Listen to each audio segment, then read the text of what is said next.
In this next series of videos, we're going to be taking a look at the very broad topic of musical harmony. We're going to talk about chords and keys and scales and pitches and everything else. But in this first video, I just want to show you some of the graphic representations we have of pitch and harmony. So here I have this Ableton Live set with a grand piano track, and on that track I have the plugin Spectrum. Spectrum has a frequency graph, and this allows us to see the frequencies that are being played when we play a note. For instance, the note C. You can see all the frequencies being sounded right here. Now that's a little hard to see, so if I click the arrow next to the word spectrum, I can bring that graph up and make it bigger, and now it's easy to see. And as you can see, when I play this note, it's not just a single note. In fact, it's many frequencies all combining together to form that one note. These spikes over here are called the overtones, and these are the pitches that are buried inside the fundamental note that we think of as the note. So that was the note C. Here is A flat. And again, same pattern, right? There is a pattern to this. The overtone series, the harmonic series has a couple of different names. But this is just one way to graphically represent harmonic information, is with a frequency graph. Now, there are some other ways. Music notation.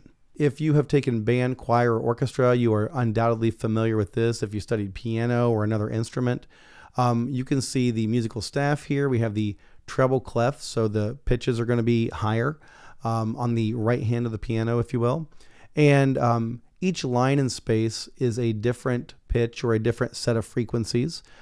So this is the note E, and this is the note A. And if you know how to read traditional sheet music, then that's a great skill set to have in production. And it's just a really great way to interact with music. Below this, we have another kind of notation system.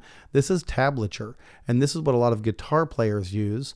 And so instead of having lines and spaces for individual notes, it has the strings of the guitar laid out graphically, and it's telling you which fret to put your finger on to achieve that pitch. So it's not great with notating rhythm here, but it gets kind of close. You do have to kind of know the song to use tab, but a lot of guitar players use this, and it's another way to graphically represent pitch and harmony. Here's another one. This is from the video game Guitar Hero, and if you've ever played this, you know that this is essentially the same as tab. It does have a rhythmic aspect to it as you go, because the notes travel at you. But this is just another way to represent musical harmony. All right.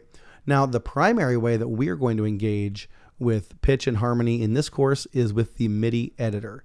And here you can see the MIDI editor in Ableton Live. It's very flexible. You can zoom in. You can do all kinds of things. We're going to look at the MIDI editor in a greater depth in another video.